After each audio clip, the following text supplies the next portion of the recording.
W dzisiejszym programie ruchome cła eksportowe zdemolowały rosyjskie inwestycje prywatne, samobójstwo głównego księgowego spółki zależnej od Roskosmosu, odszkodowania dla firm zachodnich, kto może się ubiegać, Putin wzywa matki, a one pozytywnie odpowiadają lub nie, 12 pakiet sankcji na liście np.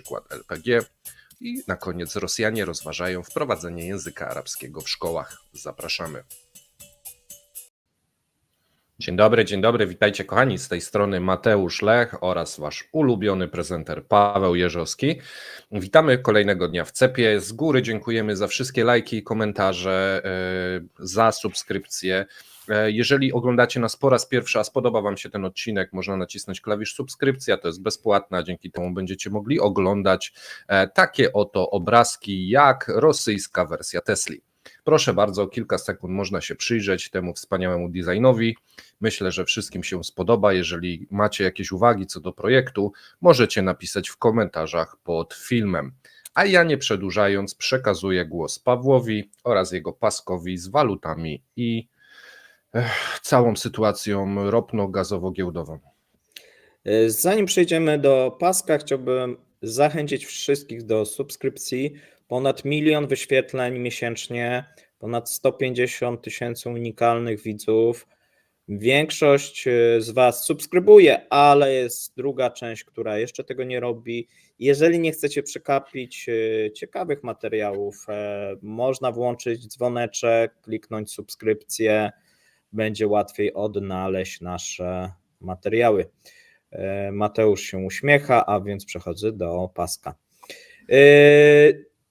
Dosyć ciekawe rzeczy, jeżeli chodzi o Urals, a więc przekroczony price cap, mamy ropę powyżej 60, mamy zamieszanie cały czas, jeżeli chodzi o transporty przez Morze Czerwone. BP jako jedyna duża firma na ten moment zawiesiła, natomiast możemy się spodziewać, że być może jeszcze ktoś zawiesi. Jeżeli chodzi o dewizy, wczoraj mieliśmy wzrosty, a dzisiaj mamy korektę taką minimalną.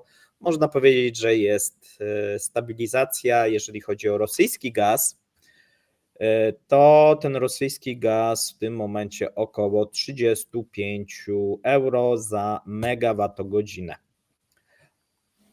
A my sobie przejdziemy powoli do dłuższych wiadomości, natomiast jeszcze jedna taka krótka.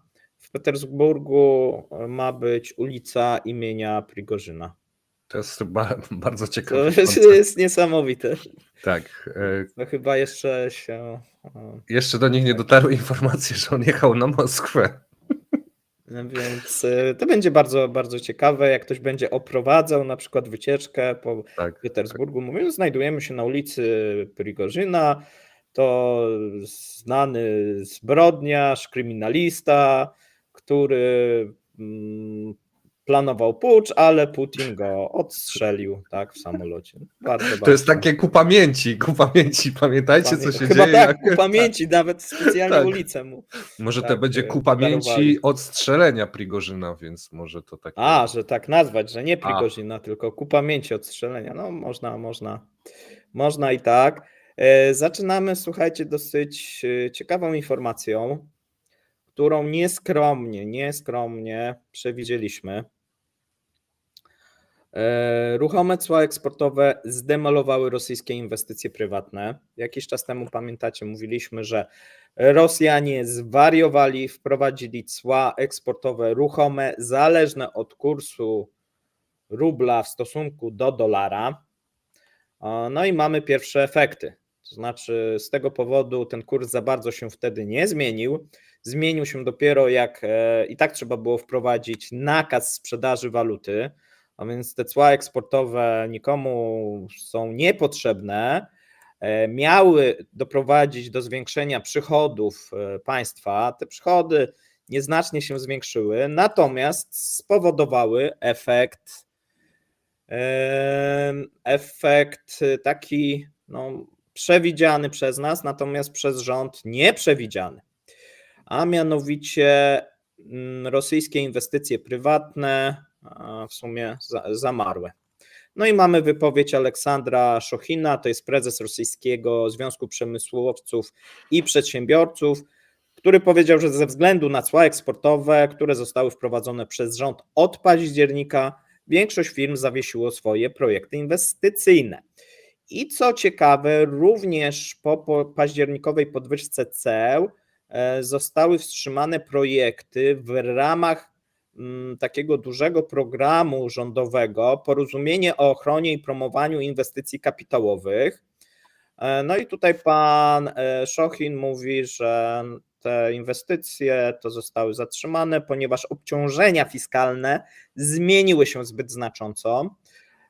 I tutaj chyba nawet nie chodzi o to, o czym też wspominaliśmy, że są te obciążenia, tylko że one są nieprzewidywalne, bo mamy ruchome cła, które zależne są od kursu i cła ustalone są na poziomie od 4 do 7%, zależnie czy kurs mieści się w odpowiednim przedziale i tutaj ten kurs zaczyna się od 80 rubli za dolara do 95, czyli mamy powyżej 80 te 4%, a powyżej 95 te 7%. No i tutaj nikt nie jest w stanie przewidzieć, po jakim za powiedzmy pół roku, jak ustalić cenę, no bo można przyjąć i 4, i 7. No i w takim wypadku firmy, zresztą o tym mówiliśmy, co na początku zrobią, zawieszą wszystkie inwestycje. Dokładnie tak się stało. No i teraz rząd zastanawia się, co zrobić. Mamy już oczywiście pierwsze tłumaczenie ministra rozwoju, ukochanego ministra Putina, pana Maksima Reszetnikowa, no, które jest zgodne ze schematem. Może pozwolę sobie go zacytować. Należy zauważyć, że wraz z deprecjacją rubla w stosunku do dolara wzrasta marża projektów inwestycyjnych. Pozwoli to pokryć koszty ceł, a w dłuższej perspektywie projekty pozostaną rentowne. Wiesz co, ja tak słuchałem cały czas i tu w dolnym rogu wciąż mam to zdjęcie i to wygląda tak, jakby właśnie te inwestycje zostały wstrzymane w połowie produkcji tego prototypu. I ktoś Zabrakło na design. Tak, zabrakło po prostu na designera i ktoś mówi, a dobra, niech leci. Ojej. Nie, no to naprawdę jest dobry news. A teraz troszeczkę gorszy news, przynajmniej dla księgowego. Samobójstwo głównego księgowego spółki zależnej od Roskosmosu. Główny księgowy JSC Information Satellite System spółki zależnej od Roskosmosu popełnił samobójstwo. Przyczyna na razie nie jest znana i jest podane, że jest niejasna. Czyli no tak trochę dziwnie. Z katalogu, czy też nie wiemy jeszcze, czy to jest z katalogu no właśnie nie wiemy. Przyczyn. Nie wiemy, jest niejasna, więc ciężko to zakwalifikować. Natomiast tak, Roskosmos, mówiąc w skrócie, jeżeli nie wiecie, to takie rosyjskie NASA. JSC to spółka, która zajmowała się między innymi GLONASS-em, czyli takimi rosyjskimi satelitami GPS. Te są obecnie na skraju załamania technologicznego, o czym informowaliśmy kilka miesięcy temu. Nic się nie zmieniło do tego czasu. Na koniec 2022 roku cały Roskosmos przyniósł bagatela 50 miliardów rubli straty.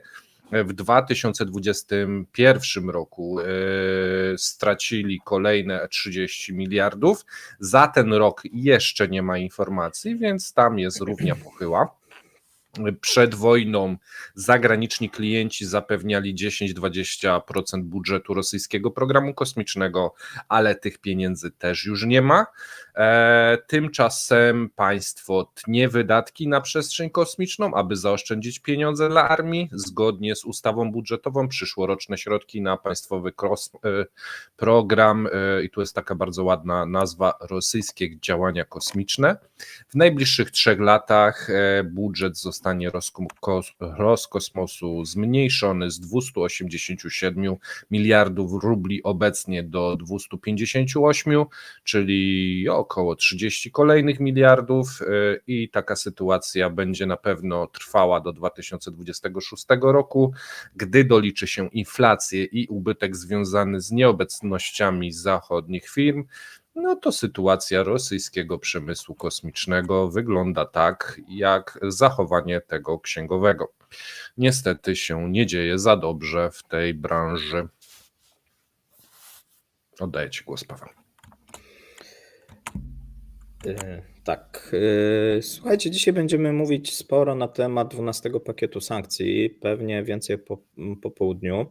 Natomiast mamy już pierwszą informację, która gdzieś nie przebiła się, a powinna, na czołówki gazet polskich. W ramach 12 pakietu sankcji Unia Europejska nałożyła sankcje na nabywców aktywów europejskich przedsiębiorstw w Rosji.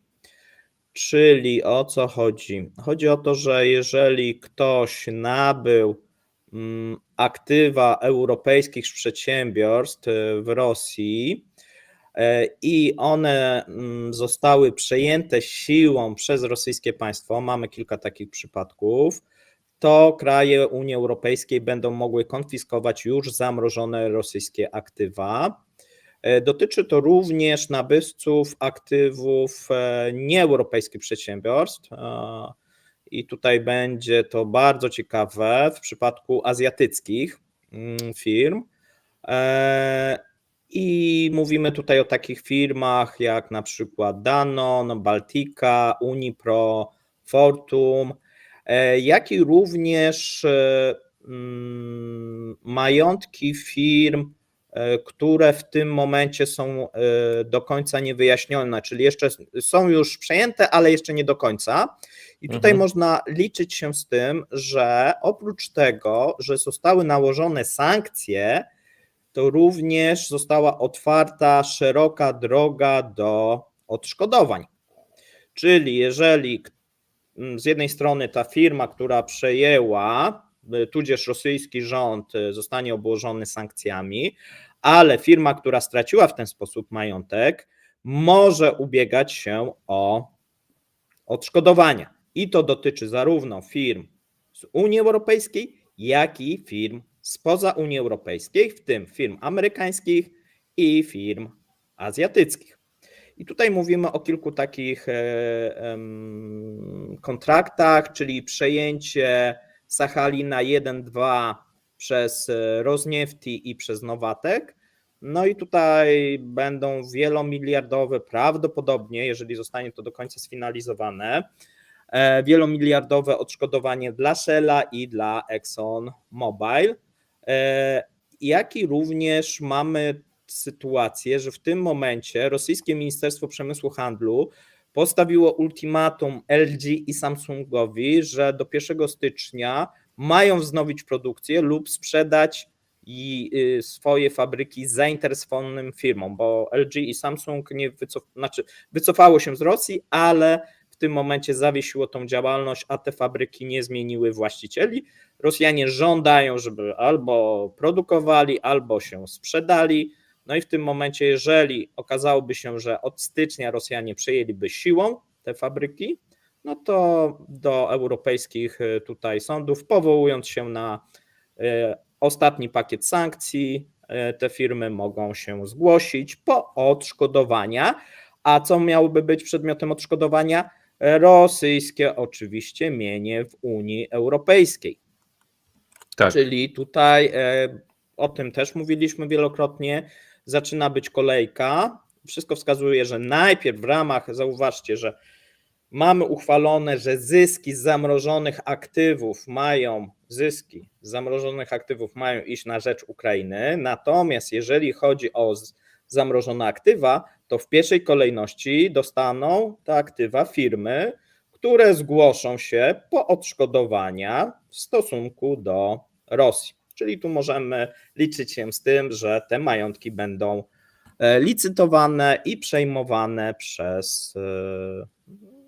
będą licytowane i przejmowane właśnie na poczet odszkodowań przez odpowiednie sądy odpowiednich krajów. Tak to będzie prawdopodobnie wyglądać. To nie będzie szybki proces, ale myślę, że w przeciągu roku, 2 lat należy liczyć się już z pierwszymi wyrokami. Ja tu tylko przypomnę nasz odcinek sprzed 4 dni. Putin testuje punkt krytyczny biedy, wypowiedzi profesorów ekonomii i tam omawialiśmy sobie temat fabryki Volkswagena, z której wycinają elementy zachodnie i przygotowują się na chińską montownię. I opisywaliśmy tam jakiś region, tylko teraz wypadła mi z głowy Kaługa. nazwa Kaługa. I tam właśnie jest ta fabryka Samsunga. Więc Tak, tam- jeżeli Mhm. oni przejmą, to przykład Volkswagena pokazuje, co się tam będzie działo. Ludzie tam zarabiali bardzo duże pieniądze. Cały region już w tym momencie stracił 16% swojej produkcji przedwojennej. Jeżeli tego Samsunga spróbują przejąć i zrobią chińską montownię lub w ogóle nie wiadomo co zrobią, no to cały region ucierpi i tak to będzie Tu jest wyglądać. Uwaga, Mhm. bo bardzo istotne będzie, czy władze Federacji Rosyjskiej przekażą aktywa i sprzedadzą jakiejś firmie, czyli zmieni się własność, Mhm. bo w wielu wypadkach trochę tak jak w Europie jest, że Federacja Rosyjska tworzy tymczasowy zarząd, natomiast nie zmienia się właściciel. Mhm. Czyli Tak. to jest taka sytuacja, że jesteście ubezwłasnowolnieni, już nie jest wasze, ale jeszcze nikomu nie jest sprzedane, czyli teoretycznie wasza własność, powiedzmy jakiejś firmy niemieckiej, ale pod zarządem rosyjskim. Wtedy teoretycznie nie wchodzi w grę odszkodowanie, chociaż myślę, że tutaj też te firmy będą się powoływały, że no, szkoda została wyrządzona. Tak. To pewnie będzie troszeczkę inaczej. Te procesy będą wieloletnie, ale odszkodowania będą miliardowe. No wiesz, no teraz ten pakiet sankcji bardzo przyspieszy, no bo mamy tutaj konkretną ustawę Unii Europejskiej, można się na nią powoływać i to jest dosyć szybki, no o wiele szybszy. Tak, no kwestia później uzyskania pieniędzy od Rosji, nie? No bo tam może być, jeżeli zostanie wszystko już zabrane. To akurat będzie moim zdaniem proste. Tak, no to. Dlatego, że firma Brawo, występuje panie o prezydencie. zabezpieczenie zamrożonych aktywów w danym kraju, sąd robi nakaz komorniczy, koniec. No to szybka piłka będzie, bardzo ładnie. Słuchajcie, i a propos Putina, pamiętacie na pewno jego apel sprzed kilku dni. Putin wzywa matki do rodzenia dzieci, a matki pozytywnie odpowiadają lub nie. Zdecydowana większość Rosjanek myśli o posiadaniu dziecka, a co trzecia postrzega siebie jako matkę trójki lub więcej dzieci. Dowiedziała się państwowa instytucja Centrum Badań Opinii Publicznych po wezwaniu prezydenta Rosji do ożywienia rodzin wielodzietnych. Według socjologów tego centrum ogółem 88% kobiet w wieku reprodukcyjnym wyraziło chęć posiadania dzieci. Spośród nich 12% chce mieć jedno dziecko, 39% chce mieć dwójkę, a 28% chce mieć trójkę i kolejne 9% myśli o posiadaniu czwórki lub większej liczby dzieci. Więc brawo, panie Putin. Pan apel został pozytywnie odebrany. Tu mamy nawet wypowiedź szefa tej instytucji. Niektórzy ludzie marzą o zostaniu rodzicami wielu dzieci. I tu pauza. Należy postawić gwiazdkę. Sięgnąć do oryginalnego i pełnego pytania, czego pewnie 99% czytających artykułu nie zrobi. Pytanie dotyczyło, i tu tłumaczę gwiazdkę, pytanie dotyczyło stanu, w którym nie napotkasz żadnych ograniczających okoliczności. Wyjaśnił Kirill Rodin, dyrektor do spraw pracy z organami rządowymi Centrum Badań Opinii Publicznych. To taki niuans, który w niektórych tytułach się nie pojawi. Badanie pod tezę, aby zrobić dobry artykuł chwalący to, że społeczeństwo odpowiedziało pozytywnie na apel prezydenta. Fajnie można się bawić ankietami, prawda? A teraz realnie sięgnijmy do bardziej szczegółowych danych. Zaledwie mniej niż 1/3 kobiet, 29%, planuje mieć dzieci w ciągu najbliższych 5 lat. Prawie połowa nie planuje w ogóle okresu czasowego, 48%, a co piąta 21% miała trudności z odpowiedzią na to pytanie. Z optymistycznego na początku artykułu przeradza się on nieco pesymistyczny, tak to zazwyczaj chyba w prasie rosyjskiej jest, mam wrażenie, jak to się czyta, pozytywny tytuł, a później się zagłębiamy i jest coraz śmieszniej. Mamy bowiem ankietę, gdzie łącznie 70% kobiet nie wie, czy chce mieć dzieci i nie wie kiedy, a jeśli się zdecyduje, to za nie wcześniej niż 5 lat. A tylko 29% ma jakiekolwiek plany pod tym względem, ale one są nastawione właśnie na okres do 5 lat. No i tu przypominam, na koniec listopada Putin ogłosił konieczność przezwyciężenia najtrudniejszego kryzysu demograficznego i należy ożywić rodziny wielodzietne, tak stwierdził. Myślę, że jest to pozytywny trend. Kobiety jednak nie za bardzo się decydują, a ankiety są tworzone pod tezę. Paweł, oddaję Ci głos. Tutaj jest prośba, żebyś pokazał jeszcze raz auto. Można sobie cofnąć odcinek, nabicie nam wyświetla. A, właśnie, tak. No, proszę bardzo. Można pauzę zrobić. Kilka słów, słuchajcie, na temat 12 pakietu sankcji, ponieważ na liście pojawi się LPG i o tym będziemy mówić po południu, jakie to może być konsekwencje, czy na polskich stacjach zabraknie LPG, jak to będzie wyglądać, czy też zdrożeje, co zawiera ten 12 pakiet sankcji, jak to wygląda, skąd Polska sprowadza w tym momencie gaz propan-butan. Natomiast oprócz gazów płynnych, czyli propan, butan i ich mieszaniny, znalazły się też szereg innych towarów, w tym rosyjskie diamenty, oraz pojawił się nakaz monitorowania sprzedaży tankowców. I to może krótko na ten temat, ponieważ o tych pozostałych rzeczach, co jest w pakiecie 12, będziemy mówić sobie po południu. Natomiast jeżeli chodzi o tankowce, tak naprawdę nie został wprowadzony zakaz. Unia Europejska chciała wprowadzić zakaz sprzedaży Rosjanom tankowców i tutaj chodziło głównie tak naprawdę o dwa kraje, czyli Grecję i Cypr. Grecja i Cypr wymusiły albo prosiły tutaj, żeby taki zakaz się nie pojawił. No niemniej to, co pojawiło się, no nie wiem, czy jest dla nich lepsze, ponieważ ma być informacja, gdzie i komu sprzedają, muszą jak gdyby dostarczać informacje na temat sprzedaży swoich tankowców i swoich statków, również pokazując często pośrednie firmy, co spowoduje, że w tym momencie, jeżeli Rosjanie będą chcieli zwiększyć swoją flotę cienia i zakupić tankowce na przykład od Grecji, no w praktyce będzie się to odbywać w ten sposób, że Grecy sprzedadzą to powiedzmy do Zjednoczonych Emiratów Arabskich, a Zjednoczone Emiraty Arabskie sprzedadzą Rosji. Jaki efekt będzie? No efekt będzie taki, że te tankowce po prostu dla Rosjan będą droższe, bo trzeba będzie opłacić prawdopodobnie jednego pośrednika, jak nie czasami dwóch, bo może się okazać, że tutaj mając te informacje, Unia Europejska czy Stany Zjednoczone będą mogły dalej badać, czy te tankowce nie zostały ponownie odsprzedane. Jeżeli zostanie coś takiego wykryte, no to firmy będą, które w tym pośredniczą, będą miały chyba większy kłopot niż jeżeli byłby ten zakaz, bo jakby był zakaz, to w tym momencie no, oni by mieli tylko zakaz i nie musieliby podawać całego monitoringu, komu i gdzie i kiedy co sprzedali. A my zapraszamy, słuchajcie, na 17, na komentarz dnia.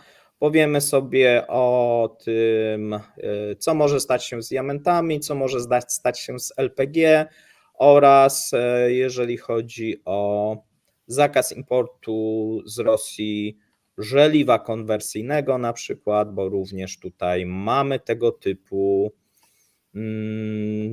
typu sankcje. Dajcie znać wszystkim, którzy mają samochody na gaz, gdyż myślę, że to jest interesujący dla nich odcinek i myślę, że warto o tym posłuchać. Natomiast ja przechodzę już do kolejnej informacji. Rosjanie rozważą pomysł wprowadzenia języka arabskiego w rosyjskich szkołach.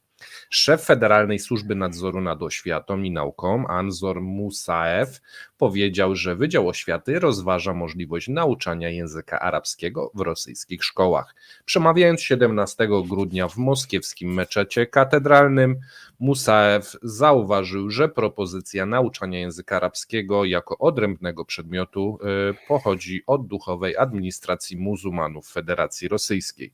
Jesteśmy otwarci na wschód, a nie tylko na Chiny. Tu już też bardzo ciekawy cytat, co potwierdzają kontakty na najwyższym szczeblu. Wcześniej minister edukacji Zjednoczonych Emiratów Arabskich odwiedził Rosję i wyraził zainteresowanie otwarciem rosyjskich szkół i nauką języka arabskiego w Rosji. Są gotowi wziąć w tym udział i udzielić pomocy metodycznej. Szef oświaty dodał, że język arabski może zostać wpisany na listę jednolitych egzaminów państwowych wraz z językiem chińskim, który od 5 lat został zintegrowany z systemem egzaminów państwowych. Czyli uczą się i chińskiego, o czym mówiliśmy, być może za chwilę będą uczyć się języka arabskiego. Na szczęście według Ministerstwa Edukacji programy kształcenia nauczycieli języka arabskiego działają na 5 rosyjskich uniwersytetach, studiuje na nich ponad 500 studentów, więc teraz tych 500 studentów będzie uczyło dalej języka arabskiego najprawdopodobniej w szkołach. To będą ciekawe pokoje nauczycielskie, powiem Ci. Studenci języka arabskiego i weterani wojny będą sobie pili kawę, będą przedmioty takie i takie. To tak swoją drogą. Arabski w szkole też ma swoich przeciwników.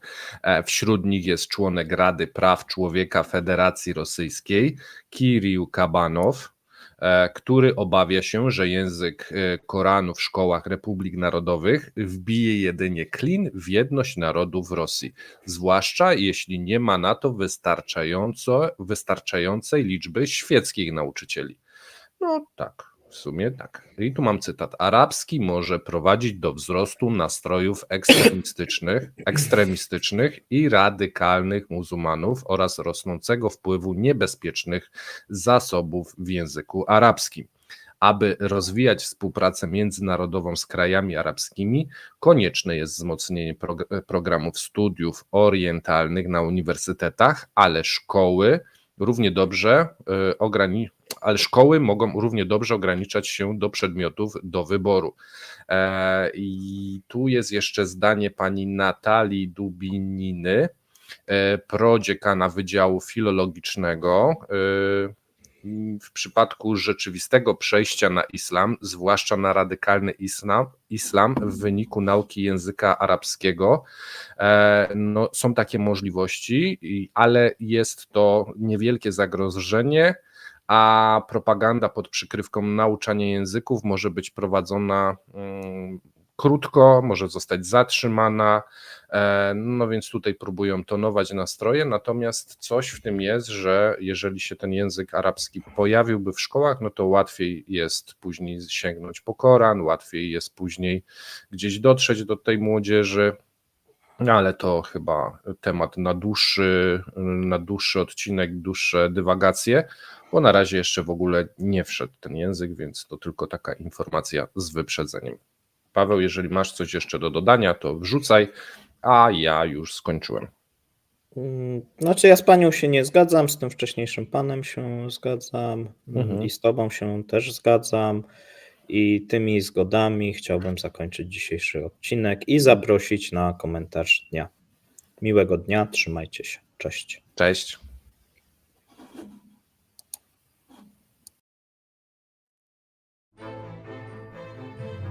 Dziękujemy za obejrzenie materiału do końca. Zapraszamy kolejnego dnia. Trzymajcie się. Cześć.